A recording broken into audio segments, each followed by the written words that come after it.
Notre rôle maintenant, c'est détecter notre lumière et en profiter au maximum. Et quand on a un plaisir ou un désir, la porte s'ouvre encore plus grand. Comprenez, c'est quoi la lumière? Lumière, amour. C'est pas important qui tu es, où tu es, comment tu es. Dieu t'aime.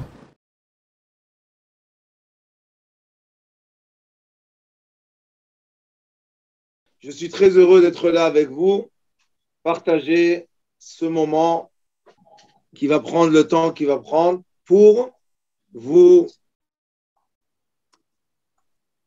partager, vous exposer une thérapie qui est très, très, très ancienne, mais à la fois très, très nouvelle.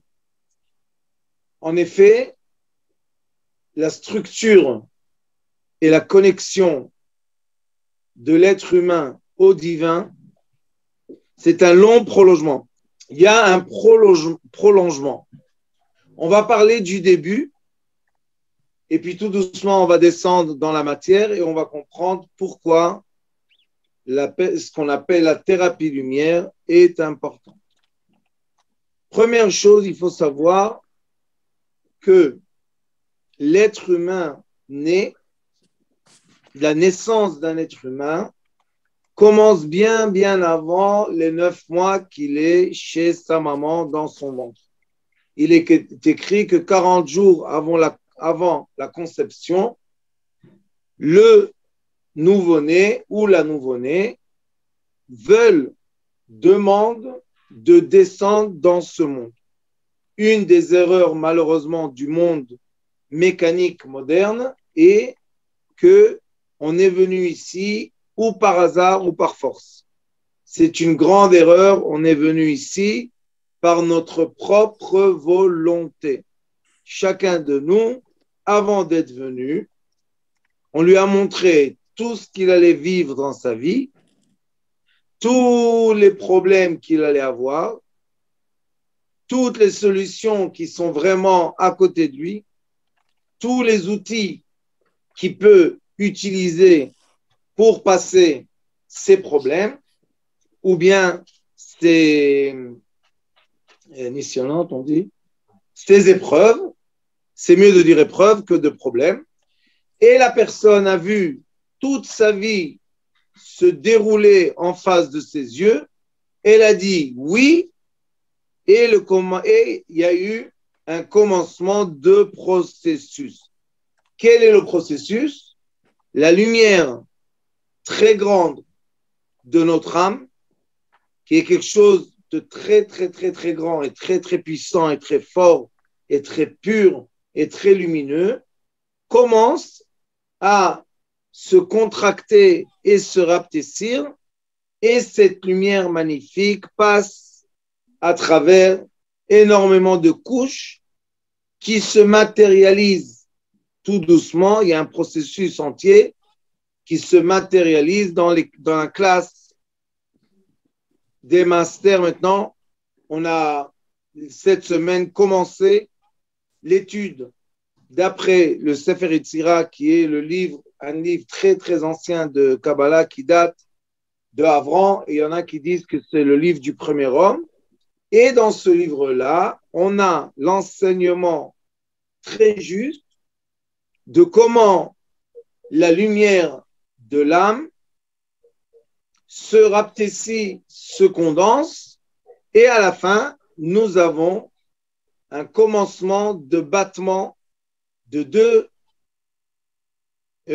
produits qui se sont rencontrés chez la maman, le spermatozoïde et l'ovule. Il y a eu une rencontre qui a fait naître, parce que pas toutes les rencontres vont faire naître, et dès qu'il y a eu cette naissance, ce battement, maintenant, on est en train d'être imprimé d'énormément d'informations. C'est exactement comme une puce dans les ordinateurs. Et après qu'on a la puce, on peut imprimer la puce d'énormément d'informations pour qu'une certaine puce devienne un calculateur, l'autre devienne un robot, l'autre devienne, je ne sais pas moi, une voiture.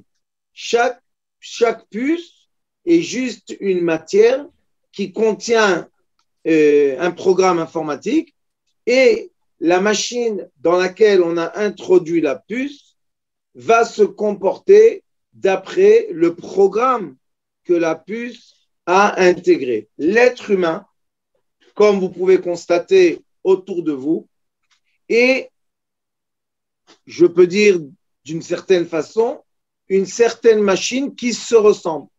Malgré qu'on vit dans des continents différents et dans des acclimes différents et dans des pressions, des hauteurs différentes sur la Terre, malgré tout, on se ressemble tous, de pieds, de mains, un corps, deux yeux, deux narines, une bouche, 32 dents, une colonne vertébrale, un cerveau, hémisphère droite, hémisphère gauche, tout se ressemble. Mais malgré qu'on se ressemble, on est différent. Donc, qu'est-ce qui fait cette différence? C'est le programme qu'on va intégrer dès le premier battement de cellules qui vont commencer à se diviser. Et dans ce processus de division, ils vont commencer, chacune des cellules, à avoir un certain rôle personnel, privé, et c'est pour cela que nous avons des yeux, et les yeux sont différents des cheveux, et les cheveux sont différents des ongles, et les ongles sont différents du foie, et le foie est différent des pieds, et si vous allez regarder tous les organes de votre corps, ou bien même tous les tissus de votre corps, vous allez voir qu'ils sont différents et aussi détachés. C'est pour cela que, par exemple, on peut faire de la greffe des membres, des organes. On peut prendre un rein, le sortir et rentrer un autre rein à la place. Donc, chacun des organes qui représente un certain schéma ou bien une certaine qualité de ce programme divin, parce que l'âme est quelque chose de divin, chacun d'eux est là différemment, mais n'oubliez jamais qu'ils sont tous sortis d'une cellule qu'on appelle, il y en a qui appellent ça les cellules souches, et aujourd'hui, il y a beaucoup de technologies qui montrent que la cellule souche d'un bébé qui sont dans le placenta, ces cellules souches, on peut les préserver dans certains hôpitaux. Et après, quand la personne est malade, voilà la magie qui n'est pas du tout une magie, on peut expliquer. J'injecte les cellules souches dans le corps de la personne, les cellules souches sont adaptées et, miracle, elles vont aller à travers les tissus de notre corps, elles vont trouver l'endroit malade et elles vont tuer la maladie et se mettre à la place. Comment est-ce possible que la même cellule devient des organes différents? Comment ça se fait? Est-ce qu'on est en train de voir un dessin animé qui s'appelle Barbaba? Vous vous rappelez Barbaba? Barbaba. Il se transformait à tout. Donc nous aussi, on arrive à se transformer à tout. On est tout, mais à la fois, on n'est rien. Si on va regarder la fin du corps humain, le corps humain se détache à la fin de la vie. La partie qui est la lumière s'éloigne du corps, et quand la lumière s'éloigne de la matière, je ne sais pas si vous savez, mais la matière se décompose. Pourquoi? Parce que les électrons, pendant les études, on va parler beaucoup de l'atome, les électrons se chargent de lumière et déchargent de la lumière. Et une des questions les plus intéressantes dans la science est la décharge des électrons. On comprend tous, puisqu'on a en face de nous l'apparence de la matière. Donc, on dit, voilà, l'électron du verre a déchargé du verre, l'autre a déchargé de la plante, chacun sa spécification. Mais la grande question scientifique, qui n'a pas de réponse dans la science, mais a des réponses dans l'étude de Kabbalah, c'est d'où se charge l'électron, d'où il se recharge. Qu'est-ce qui le recharge? Alors aujourd'hui, on peut un peu approcher cette science à notre conscience. Comment? Par exemple, les panneaux solaires. On comprend que le mouvement des électrons charge une batterie et après la batterie se décharge dans un produit électrique. On comprend, mais on se pose la question, comment la batterie va se recharger? La lumière, comme a découvert Einstein, il a dit, un rayon de lumière fait bouger l'électron et l'électron commence à faire un cycle de mouvement qui est un cycle de vie. Et c'est comme ça que tout doucement, l'humanité, quand elle a observé la matière, elle a commencé à copier des phénomènes naturels complètement. Mais il y a des êtres humains sur Terre qui sont en train de penser qu'un robot vit et on donne à de la matière qui ne vit pas, on lui donne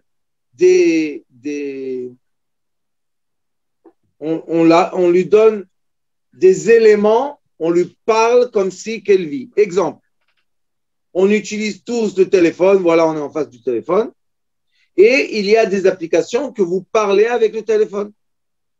Vous lui dites, est-ce que tu peux m'emmener dans un restaurant? Céline s'appelle, ou je ne me rappelle plus le nom. Oui, le restaurant le plus proche est tel. Il y a 3-4 restaurants qui ont tel prix. Voilà, il y a des places, voilà la distance, voilà le prix, voilà. La personne se dit, oh, merci beaucoup. On remercie qui? Est-ce que le téléphone se vexe? Et si on n'aurait pas dit merci? C'est rien du tout un téléphone. Mais comme on commence à donner aux éléments autour de nous électroniques, on commence à leur donner de l'importance comme les êtres humains. Et là, on commence à avoir un moment de se dire, est-ce que la technologie est plus forte ou plus avancée que l'être humain? Oui ou non? La réponse, très simple. Tout ce qui est technologie est beaucoup plus fort, va beaucoup plus vite, est beaucoup plus puissant que le physique d'un être humain. Aucun doute. Sur ça, il n'y a aucun doute. Mais est-ce que la technologie peut remplacer un être humain? Aucun doute que non.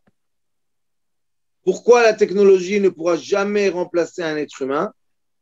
Parce qu'un être humain, c'est un être vivant et la technologie, c'est de la matière morte. Si vous enlevez la batterie ou l'électricité d'une voiture, la voiture ne peut pas bouger.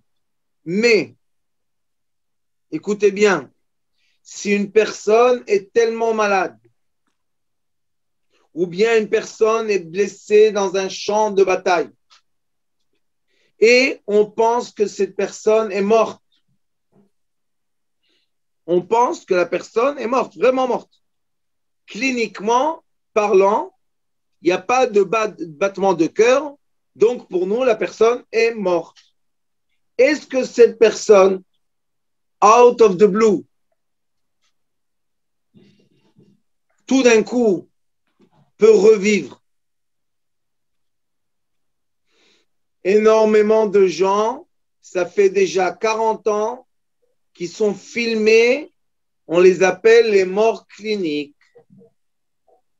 Et vous avez peut-être la chance, je suis un de ces morts cliniques. J'ai eu la chance 3 fois de mourir cliniquement.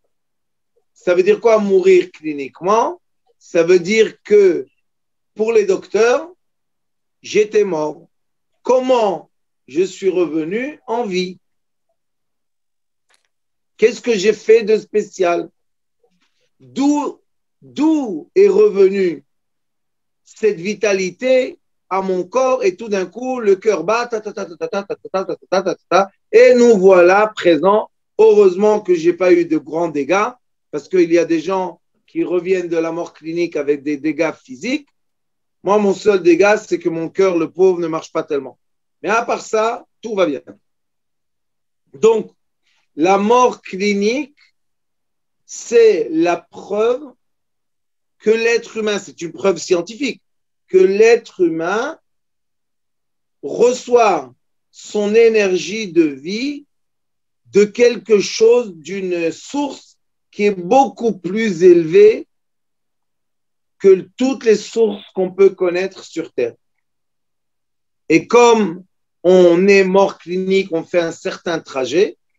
Le trajet qu'on fait, je peux vous le raconter, c'est qu'au début, c'est comme si on s'endort et il y a un silence parfait dans la tête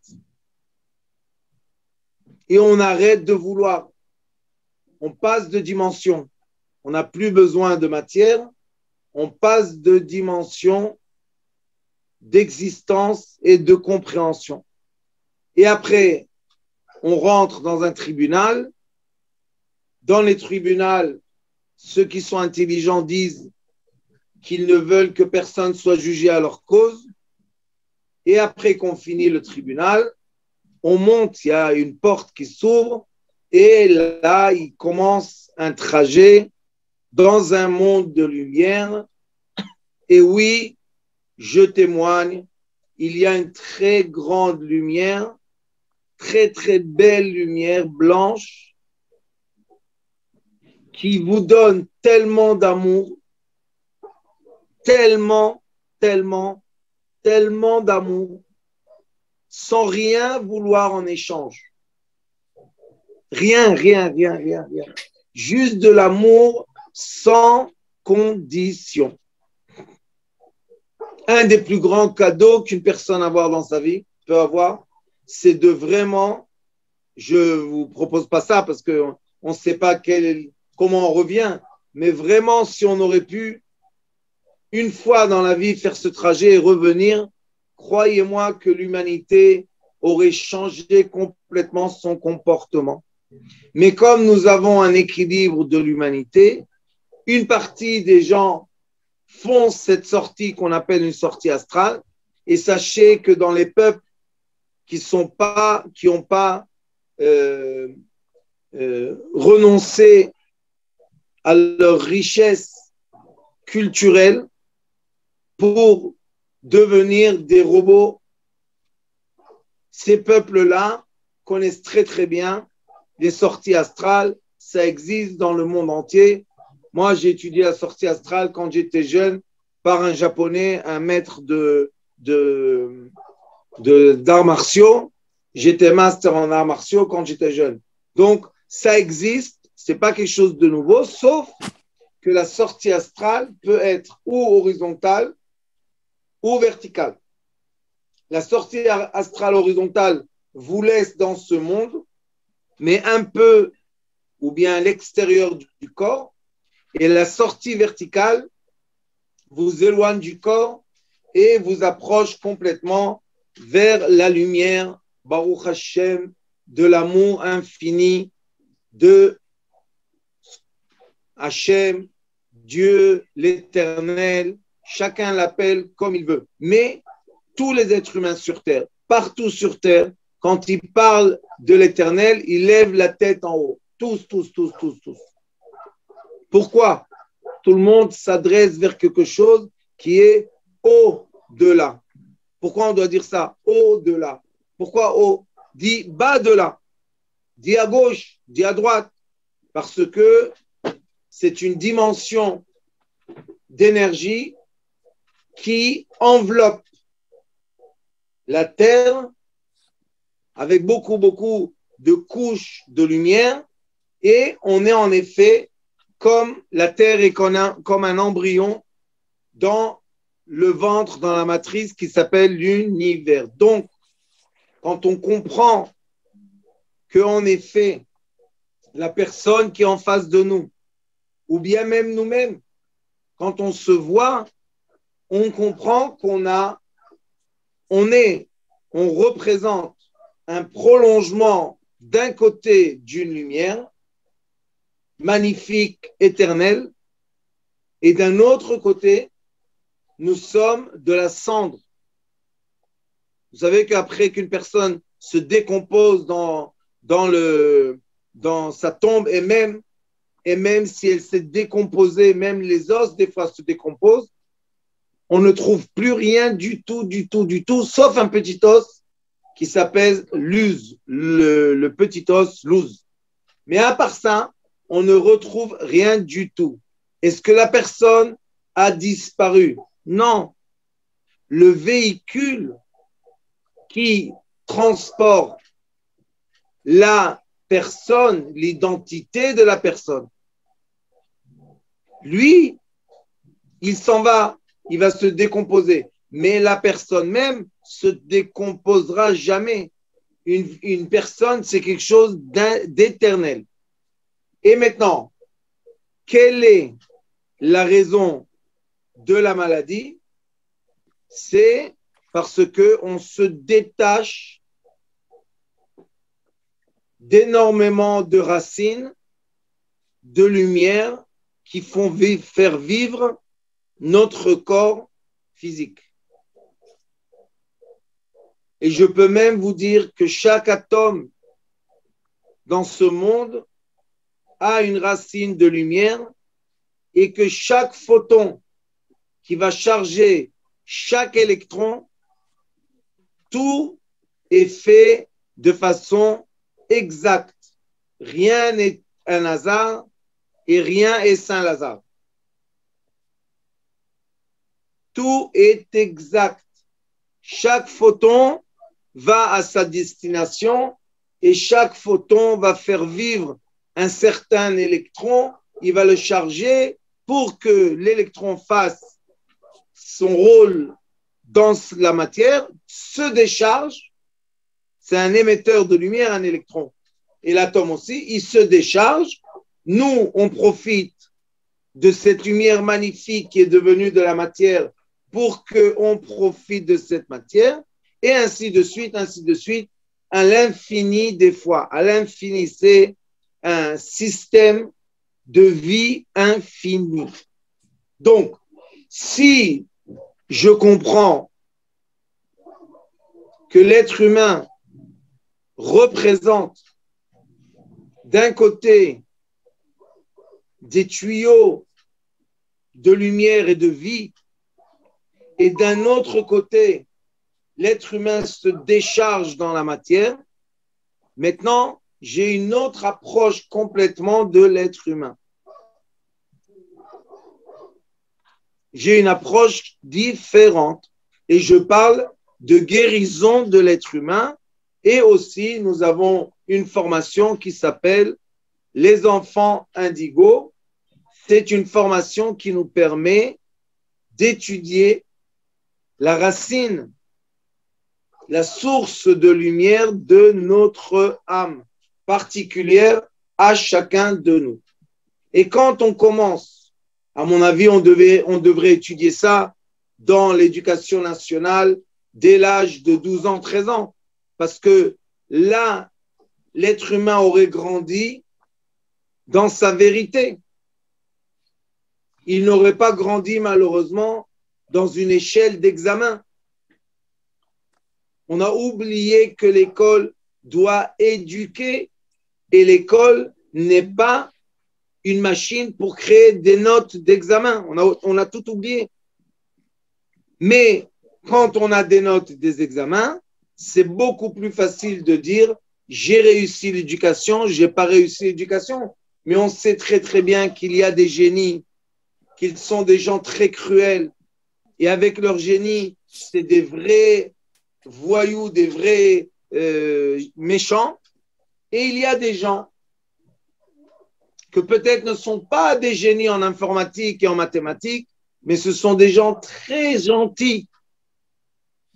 Vous savez, j'ai quitté la grande ville et maintenant on habite dans un petit village au Portugal. Vous savez que dans la grande ville, on avait une association, on a encore une association en Israël qui s'occupe, écoutez bien le chiffre, il y a 150 000 jeunes garçons et filles dans la rue. 150 000. C'est un chiffre énorme. Et ils sont dans la rue, jetés comme des chats. Alors, quand on est venu ici au Portugal, on voulait faire exactement la même association pour s'occuper des enfants dans la rue. Sauf qu'on a très vite compris que dans la ville, dans les villes modernes, Porto et Lisbonne, on peut trouver des enfants jetés dans la rue, mais presque pas. Mais dans les villages, personne est dans la rue. Ça n'existe pas des enfants abandonnés dans la rue. Et pourquoi ça n'existe pas? Parce que c'est des génies en informatique, parce qu'ils ont inventé Google, parce qu'ils savent faire Waze? Non. Parce que pour eux, avoir le lien, ne pas s'abandonner, ne pas se détacher, ne pas devenir des gens seuls, c'est la première chose dans l'échelle sociale. L'entraide est la première chose dans l'échelle sociale. Alors, on est parti à la mairie, on a dit, mais qu'est-ce qu'on peut faire de bien? Vous savez qu'une personne veut bien vivre, elle est obligée de s'occuper d'une charité. Je vous donne le conseil à vous tous. Aidez vos prochains. Les sages du Zohar HaKadosh disent que aider médicalement quelqu'un, c'est l'aide le plus fort qu'on peut donner à son prochain. Mais il faut chercher comment aider, comment s'entraider. Et il y a des gens qui doivent, s'ils sont dans la nécessité, ils doivent accepter de recevoir de l'aide, qui est aussi une partie de l'aide. Alors on nous a dit, écoutez bien ce qu'ils ont fait. Pendant l'épidémie, 2 ans, les gens âgés avaient peur de sortir de la maison parce qu'ils avaient peur pour leur vie. Malgré que dans les villages, il n'y a pas eu de morts ni de malades de cette épidémie, comme par hasard. Donc, qu'est-ce qu'ils ont fait? Ils ont créé, écoutez bien, une université de gens âgés. Ils les prennent avec la voiture et ils sont ensemble, ils ont des classes et ils se parlent, ils s'entraident. Et vous savez qu'est-ce qu'ils ont vu? Que ces gens âgés, comme 2 ans, étaient tout seuls dans leur maison, ils ont perdu le contact verbal. Donc, ils se rencontrent et ils font parler. Et ça leur a redonné la vie. La question est, médicalement parlant, pourquoi la parole donne de la vie?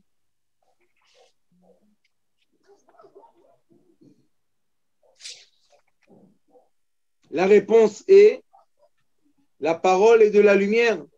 Si vous allez filmer quelqu'un avec une caméra thermique, quand on parle, il y a du feu, il y a de la lumière qui sort de la bouche. Et cette lumière peut, si on ne parle pas comme il faut à quelqu'un, peut détruire le corps de quelqu'un, mais cette lumière peut aussi guérir le corps d'une personne. Je vais raconter une histoire que je raconte toujours du grand médecin, le Maïmoni, je ne sais pas si vous avez connu, Rambam Maïmoni. Et le Maïmoni, il était le Pendant une période, il était le docteur du roi de l'Espagne, avant qu'il se sauve et qu'il parte en Égypte.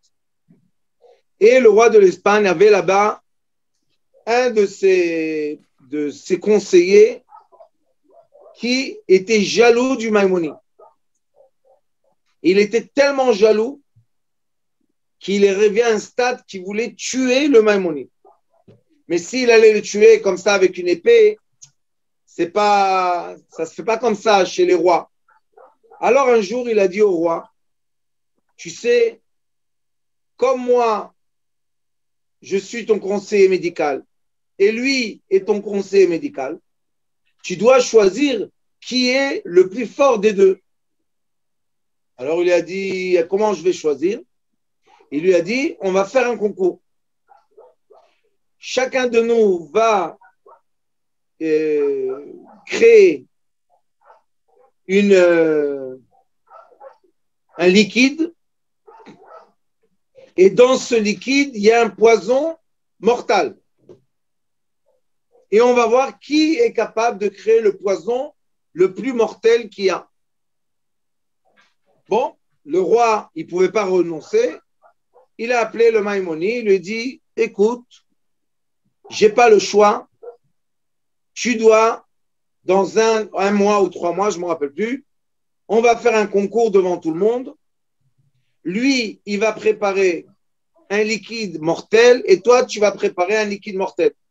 Et on verra qui a la connaissance médicale des plantes la plus élevée. Alors le Maïmonide a dit, bon, qu'est-ce que je peux faire? C'est la volonté du roi, la volonté du roi. Le conseiller qui voulait tuer le Maïmonide est parti dans son école avec ses élèves et ils ont cherché dans tous les livres les produits, les poisons les plus dangereux du monde.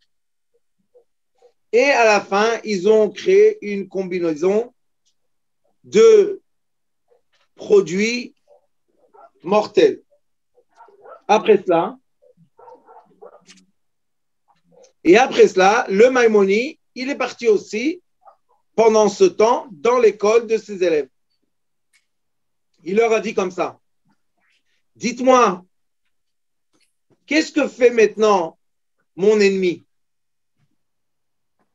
Alors les élèves ont dit, il prépare un poison. Alors il leur a dit, et qu'est-ce que moi je dois faire? Ils lui ont dit, préparer un poison. Il leur a dit non, parce que si ça va être moi le premier qui va boire le poison, à quoi ça sert mon poison? Je serai mort. Alors il leur a dit, tout dépend de la conscience. On doit préparer la remède que si je bois le poison le plus dangereux du monde, vous allez me faire boire un médicament qui va me sauver du poison. Donc, ils étaient en train de formuler le médicament contre le poison le plus dangereux du monde. Très bien. Après 3 mois, ils sont arrivés dans la cour du roi. Vous savez qu'avant, il n'y avait pas la télé et il n'y avait pas les réseaux sociaux. Donc, reality, toutes les émissions de reality, ça se passait devant tout le monde. C'était de show, tout le monde regardait. Et le conseiller du roi est venu avec son petit poison. Et le Maïmonide a dit à ses élèves, je sais qu'il va demander à être premier, donc il va me faire boire son poison. Et tout de suite, quand je tombe par terre, vous allez me faire boire le médicament. Très, très bien. En effet, ils sont arrivés et comme a dit le Maïmonide, le monsieur est venu avec le poison que Dieu nous en préserve. Amen. Donc, Maïmonide était obligé de boire, il a bu et comme prévu, il est tombé par terre. Pourquoi? Parce qu'il a été empoisonné à mort. Tout de suite, ses élèves ont ouvert sa bouche, ils ont mis le médicament, ils ont attendu un peu et monsieur a ouvert ses yeux et s'est mis sur ses jambes. Maintenant, le conseiller du roi qui a vu que le Maïmoni était un tel sage qu'il a réussi à créer le médicament contre son poison, a demandé au roi, il lui a dit non, non, non, non, non, non, non, on arrête maintenant. Alors Maïmoni, il a dit non, maintenant c'est mon tour de te faire boire du poison. Et qu'est-ce qu'il a fait, le Maïmoni, vous savez? Il a dit au roi, je veux vous montrer la puissance de mon poison. Emmenez-moi, s'il vous plaît, un condamné à mort. Vous savez, avant les condamnés à mort, on les jetait dans une cage avec des lions et tout le monde regardait comment le lion le dévore. Alors, ils ont emmené un condamné à mort et le Maïmoni lui a dit dans son oreille, écoute, toute manière, tu vas mourir. Toute manière, tu es condamné à mort. Tu peux ou mourir, je te donne à boire et tu vas mourir calmement et on va t'enterrer comme quelqu'un de normal. Ou bien ils vont te jeter dans la cage des lions et la mort n'est pas agréable quand un lion commence à te manger. Alors il a dit, bon, je vais boire le poison. Il a bu le poison. 1, 2, 3, tombé par terre. On essaye de réveiller, c'est fini, il est mort. Bon. Maintenant, le Maïmoni, il a dit, vous avez compris? Maintenant, c'est lui qui doit boire ça. Il a commencé à se débattre. Non, non, pas maintenant, pas maintenant. Le roi, il a dit, 2 soldats, ils l'ont pris par force, ils l'ont allongé, ils lui ont ouvert la bouche. Le Maïmoni, il a mis quelques gouttes. 1, 2, 3. Fini l'ennemi. Et après, le Maïmoni qui avait la même bouteille dans sa main, il a dit maintenant, celui qui va boire ça et va vivre est le roi. Le roi, il a eu tellement peur, il a dit, quoi, tu veux me tuer? Il a dit non. Il s'est approché du roi, il lui a dit, écoutez, monsieur le roi, c'est de l'eau pure. Il a dit quoi? Il lui a dit, c'est de l'eau pure que j'ai pris de la fontaine de votre jardin. Il a dit, mais je les ai vus mourir. Il lui a dit, eh bien, exactement. Ils sont morts pas par l'eau de la fontaine. Ils sont morts par la peur, par ma parole. Je les ai conditionnés à mourir. Mais vous, on va montrer à tout le monde comment est la puissance de notre roi, que lui, il boit du poison qui fait mourir et ne va pas mourir. Le roi, il ne savait pas quoi faire. D'un côté, s'il boit, il ne meurt pas, imaginez-vous. Comment, dans le monde entier, on va parler du roi qui a bu du poison qui n'est pas mort, c'est un roi surhumain. Et d'un autre côté, il avait peur. Le Maïmoni lui a dit, je suis ton docteur fidèle, je vais te tuer. Alors il a accepté la cérémonie, le roi boit le poison, ferme ses yeux parce qu'il faut faire des shows, vous savez. Aussi avant, on était à la télé. Et il compte 1, 2, 3 et il ouvre ses yeux. Et il se lève tout puissant. Le Maïmoni commence à crier « Vive notre roi! Vive notre roi !» Et tout le monde applaudit comment le roi de l'Espagne a résisté et n'est pas mort à cause d'un verre d'eau. Il faut le faire, hein? Je vous propose à tous de boire un verre d'eau et de comprendre que vous êtes immortels. Je veux maintenant faire une petite parenthèse et vous dire, j'en enseigne pas du judaïsme, j'enseigne l'humain. Je n'enseigne pas de devenir un religieux juif, ça ne m'intéresse pas du tout. J'enseigne l'être humain, la force, la capacité d'un être humain. Et c'est pour cela qu'avec beaucoup de compréhension, comme avait le Maïmonide, et beaucoup de sagesse dans la médecine, on est capable de changer le résultat médical d'une personne juste avec la parole et avec la pensée et avec nos sentiments et avec les souvenirs de la personne. On peut transformer une personne malade à une personne sainte. Et sachez que dans les années 80, il y avait un docteur en Amérique qui a écrit un livre qui s'appelle « Le cerveau guéri ». Et ce docteur a ouvert un hôpital en Amérique spécial pour les mourants. Ceux que la science disait, eux, ils sont morts. Et il les a guéris 100% sans médicaments. Comment il a fait ça? Il travaillait l'esprit de l'être humain. Et j'espère que vous savez tous et toutes que chaque cellule de votre corps est représentée dans votre cerveau. Le cerveau englobe toutes les cellules de notre corps physique. Parce que chaque cellule est connectée à un système, au système nerveux. Notre cœur est connecté à toutes nos cellules par les artères. Notre foie est connecté à toutes les cellules par nos veines.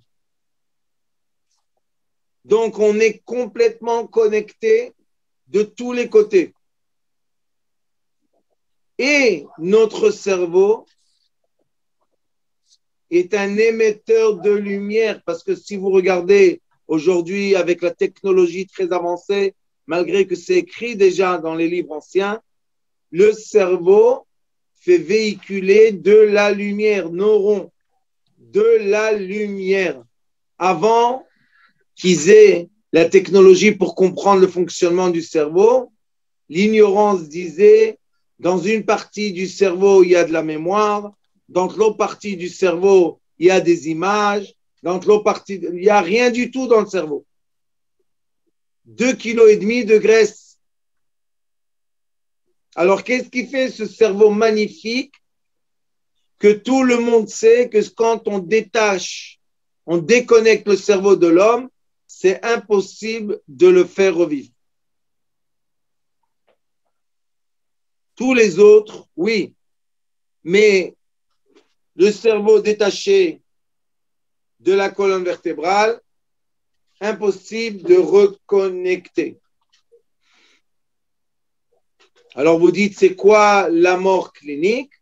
La mort clinique, c'est l'état du corps dans un sommeil très, très, très profond. Et le corps ne vit presque plus. Sachez qu'en Chine, il y a sur YouTube des vidéos d'un hôpital très spécial qui s'occupe des gens à travers la vibration et les fréquences qui sortent de leur bouche. Il y a même une vidéo qu'on voit en direct comment ils éliminent une tumeur complètement, juste en prononçant des A ou A, des vibrations. Ça aussi, on étudie avec la thérapie lumière, le son. Quels sons font quel effet sur notre corps physique? Et il y a des gens là-bas qui sont tellement conscients qu'ils meurent consciemment. Et ils retournent après le laps de temps qu'ils ont dit. Par exemple, je meurs, dans 1 heure, je revis. Après 1 heure pile, hop, il se réveille. Ça, c'est connexion à des consciences très, très, très élevées. Les gens du Tao, en Japon, ils savent faire ça. Les Indiens, en Amérique, savent faire ça. Les Africains, en Afrique, il y a des gens en Afrique qui savent faire des choses que pour nous c'est exceptionnel, mais eux, ils savent l'enseigner et le transmettre en génération en génération. Donc, l'être humain d'un côté pense qu'il a évolué dans son savoir, mais son savoir a dégradé l'être humain. C'est pour ça que dans le monde occidental, il y a tellement de tout et tellement de rien. Chaque fois qu'on ouvre un hôpital, l'hôpital se remplit de gens malades. Chaque fois, vous savez qu'une fois, il y a des gens qui ont dit la solution des maladies du monde occidental, c'est fermer les hôpitaux. Comme ça, et en Israël, il y a eu dans ma vie 3 fois la grève des docteurs dans les hôpitaux, et vous n'allez pas croire ce que je vous dis, 30% de moins de gens qui meurent. 30%. Donc, on doit comprendre que le monde occidental, c'est magnifique. Utiliser les technologies très avancées. Moi aussi, je viens de la technologie, donc c'est très, très bien. Mais sans oublier qu'on est un émetteur de lumière. Et quand on commence à comprendre que nous sommes un émetteur de lumière infinie qui passe à travers de la matière finie, notre enseignement, notre étude est complètement différente et les résultats de thérapeutes qu'on a déjà formés, quelques centaines de thérapeutes dans le monde, les résultats sont très impressionnants, très, très, très impressionnants. Je vais vous raconter juste une histoire d'hier. Il y a quelques mois, vous savez que les gens qui se sont fait... Oui, vous comprenez? Si on dit, on vous coupe tout de suite le... Oui, donc on montre comme ça. Les gens qui ont eu ça, je ne sais pas ce qui se passe dans le monde parce que je n'ai pas les informations, mais en Israël, quelques mois après, on a eu des morts, des âges de mort soudains. Les gens, 30 ans, boum, attaque cardiaque, meurent.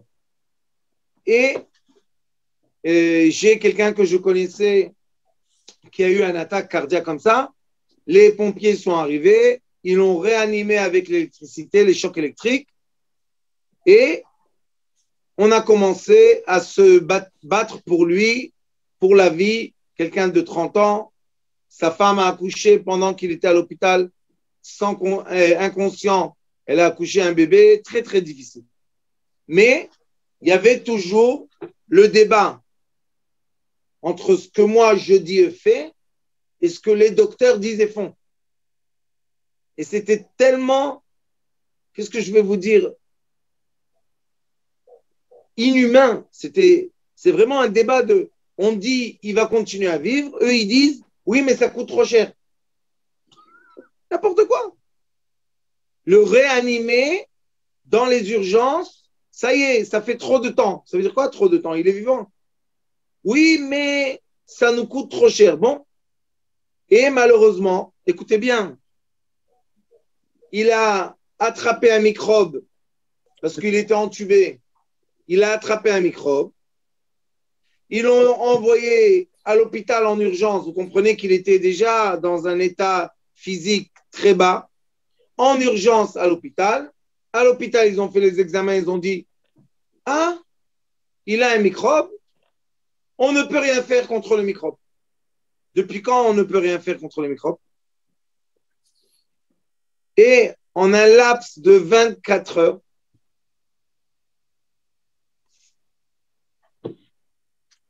il nous a quittés. Comme c'était, je crois, samedi ou quelque chose comme ça, je ne pouvais pas être en contact avec eux. Et il est parti. Très triste comme histoire. Malgré qu'il vivait pendant quelques mois et il commençait à revenir dans la vie, ouvrir ses yeux tout doucement. Mais non, non, dans la statistique, ce n'est pas bien pour nous. Donc malheureusement, il nous a quittés. Et on a eu beaucoup, beaucoup de cas comme ça, que les gens pouvaient guérir et guérisaient. Une fois, j'ai guéri un docteur de la maladie du cancer. PET-CT, 0. Vous savez ce que ça veut dire? Rien, il n'avait rien. Je lui ai dit, tu fais attention, tes amis, les docteurs, ils ne vont pas apprécier. Il m'a dit, oui, bon, ça va. Et un jour, il est parti à l'hôpital pour faire un test, vous savez. Donc, comme il est docteur, on se comporte avec lui d'autrement. Alors, son ami docteur lui a dit, mais tu sais, cette histoire-là avec ce rabbin et tout, il lui a dit, oui, mais j'ai 0 PET-CT, mon corps, il est bien. Il a dit, oui, mais tu sais, quand même, fais attention. Il a dit, de quoi? Il a dit, tu sais, on a un nouveau traitement et je l'ai averti du traitement biologique contre la maladie. Je lui ai dit, en 3 mois, c'est fini. Et il lui a dit, écoute, c'est biologique, on t'injecte. Et au moins comme ça, tu vas mourir comme on veut. Gilal était avec moi quand on a été le voir. Il est devenu 45 kilos. Et malheureusement, quand je suis venu le voir, il m'a dit, oh Rav, si j'aurais pu crier et dire à tout le monde combien tu as raison. C'était un docteur, hein. Il me dit, mais maintenant, je ne peux plus crier. Alors, il me dit, fais-moi plaisir. Écoutez bien, comme il étudiait avec moi, il m'a dit, fais-moi plaisir. Fais-moi sortir doucement. J'ai dit, il n'y a pas de problème. On a fait le nécessaire, il a fermé les yeux et il a continué à véhiculer à travers l'espace-temps de ce monde et du monde futur. Donc, la thérapie lumière est une thérapie concrète qui est basée sur la science. Mes élèves qui étudient avec moi savent très très bien que je suis un scientifique et on s'occupe de la science de l'atome, de la molécule, de la cellule, du tissu, de l'organe et de l'entier. Mais, un grand mais. Premièrement, notre approche scientifique explique beaucoup de phénomènes que la science moderne ne veut pas expliquer. Parce que si elle va avouer la vérité, elle va être obligée de dire que Dieu existe. Donc, ça ne convient pas tellement. Et la deuxième chose est que dès qu'on accepte la réalité telle qu'elle est, on a l'approche et l'accès au côté spirituel de chacun de nous. On a l'approche et l'accès au royaume de lumière que chacun de nous représente dans ce monde. Et quand on commence à montrer à la personne en face de nous sa grandeur de lumière et on lui donne la vraie importance d'être une âme, on renforce la personne et on lui donne de la vie. Le Zohar HaKadosh, je finis par ça.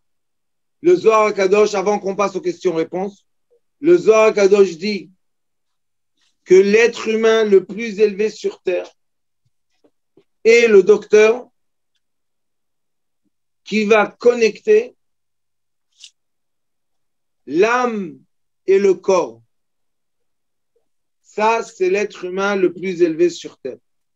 Donc, j'espère qu'on aura la chance de vous intégrer dans nos classes. Vous allez parler avec Gila.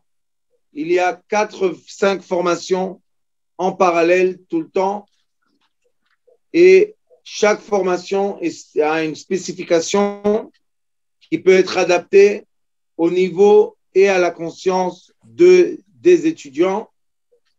Les formations prennent à peu près 2 ans.